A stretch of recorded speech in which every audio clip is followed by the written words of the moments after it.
If you're anything like me, you fine-tuned your morning routine to get your day started on the right foot. But while we often focus on morning routines, our days are highly dependent on our sleep, and our sleep is largely influenced by our bedtime routines. Let's help you create an effective night routine.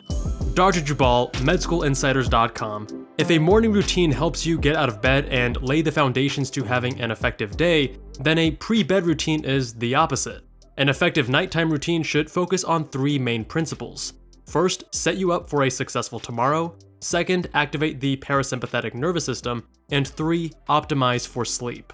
Perhaps the most frequently overlooked factor to an effective night routine is knowing when to initiate it. Morning routines are easy, you just start them as soon as you wake up, but initiating an evening routine is more challenging. We too often are distracted by our gadgets, a new show on Netflix, or chatting with our friends and family. Sometimes the most impactful changes are the simplest, and that holds true here. A huge part of sleeping better comes down to waking up and falling asleep at consistent times. By practicing this, I've noticed I can more easily fall asleep, and I can even wake up at my intended time without an alarm clock. This is a more natural way to approach sleep, and you'll feel far more refreshed for the remainder of the day. So when should you initiate the night routine? If you're watching this video, you probably need between 7 and 9 hours of sleep. Figure out when you need to wake up and work backwards from there. My recommendation is you start your routine earlier than you think necessary, as there are sometimes unforeseen delays that come up. I personally give myself 1 hour from start until intended bedtime. Create a system that will consistently remind you, as relying on your willpower will likely fall apart. I've set up my Philips Hue smart lights to turn red in my living room and bedroom at 9 p.m. every night. This is my signal, and red light is also much more friendly to your night vision. You may also choose to set a recurring phone alarm instead. Now that we've initiated the routine, first start with your bathroom necessities. Brush your teeth, wash your face, shower, and do whatever else you need to in the washroom. Do this now, at the beginning of your routine, otherwise you'll startle yourself awake if you wash your face with cold water right before crawling into bed. Next, set yourself up for a successful day tomorrow. I approach this in 2 ways. First, reflecting with journaling. I created a custom journaling template for my evenings, which prompts me with 3 amazing things that happened today, 3 lessons learned, and what would have made today better. If there are other thoughts bouncing around, I'll make it a point to journal a bit further beyond my templated prompts. This is important, otherwise my new business ideas or vacation plans will continue to occupy my mind, and it's more difficult to fall asleep. Putting down the ideas on paper helps to trap them and free my mind. This also plays into a concept pushed by Josh Waitzkin, chess prodigy and expert on learning. He recommends journaling at the end of each day on the singular most important question of the day, and posing it to your unconscious before you sleep. That way, your unconscious mind can mull it over, and you'll likely have a fresh take to brainstorm on it in the morning. Second, ask yourself if there's anything you need to do now to make tomorrow easier for future you. If I'm getting on a flight in the morning, I'll make notes on a post-it and put it on the bathroom mirror to remind myself to pack my toothbrush and retainers, since those are things I cannot pack until the morning anyway, and I don't want to forget.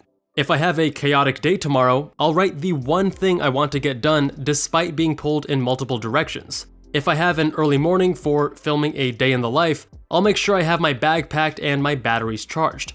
Or if it was an early morning for surgery rotation, I'll make sure my ID, pager, stethoscope, and scrubs are laid out for easy access so I don't have to hunt for them in the morning. The sympathetic nervous system is your fight, flight, and fright system, dealing with higher acuity situations. The parasympathetic nervous system, on the other hand, is the rest and digest system, dealing with more restorative functions. For optimal sleep, we want to activate the parasympathetic nervous system leading up to bedtime. There are a few ways to do this. First, lower your body temperature. Set your AC to a cooler level, or use a chili pad, or reduce clothing while in bed.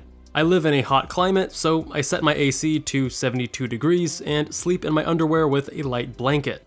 I could get similar effects by setting the room a bit cooler and sleeping with a shirt and pajamas.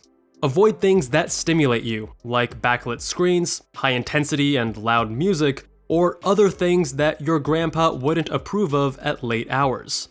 Ideally, you shouldn't be using backlit screens during this time, but if you must, turn down the brightness all the way and try wearing blue light blocking glasses.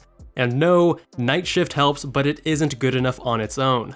This is important, as blue light stimulates photoreceptors in your eye that suppress melatonin release from your pineal gland, which is an important hormone for the onset of sleep.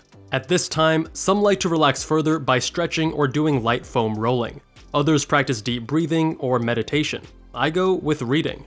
I'll tell Google Assistant to kill the lights, then grab my Kindle, again using it at a very dim setting, and read something that will help me relax. This is often fiction, or a biography, or something related to personal interests. Currently, How to Build a Car by Adrian Newey, which is all about his 35-year career in Formula One.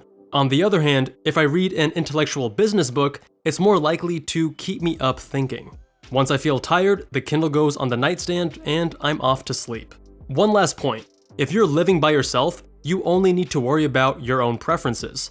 But if you have roommates or family living with you, or a significant other that shares the bed with you, then consider how your routine may influence them and vice versa. Seek to find a system that works for everyone. For example, if your significant other sleeps before you, consider doing your night routine activities that may disrupt them before they go to sleep. Or if your family stays up later than you, let them know you're going to bed so they know to keep the noise levels down and do the same for them. If you enjoyed this video, definitely check out my video on the anatomy of a perfect morning routine or my personal 4 a.m. morning routine from medical school and surgical residency. Much love, and I'll see you guys there.